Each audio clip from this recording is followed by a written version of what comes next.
How's it going, Danielle? It's great to get you on the podcast finally. I think that we've been working on this for a while, and it is a mess trying to get both of our schedules to align. It is super complicated and it doesn't get any easier with the holidays.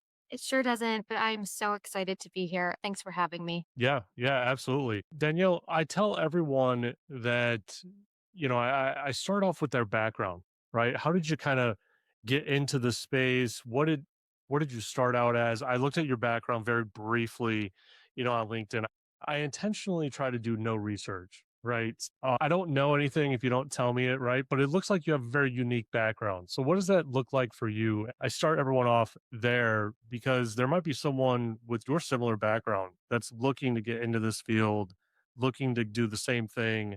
And I always found that when I was trying to make that change in my own life, if I just saw someone or heard someone that had the same background, it was like, oh, well, if they did it, maybe I can do it too. I think that's wonderful. Okay, so there were a couple of things that were pretty unique, strange about me. The first is I'm the daughter of professional musicians, and the reason why that's important is because I pretty much grew up in an orchestra pit, and I understood from an early age, and then it was just impressed upon me over and over again how important it is to make an emotional connection as part of your job. And so put that in the back of your head as I continue sort of through my background of what happened. So I had studied music.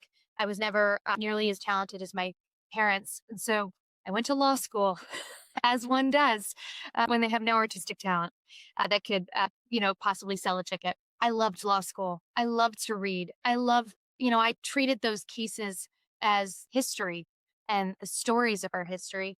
And when I graduated, I went to a big law firm and I fell in with a team that was taking tech companies public. It was so exciting. My first job after that law firm was to take a company public, and that company was Carbonite. And the interesting thing is I know that there are tons of lawyer jokes, probably more than most any profession. I think there's only one other that I can think of that has as many jokes as lawyer jokes, and that's not politically correct to talk about on this podcast.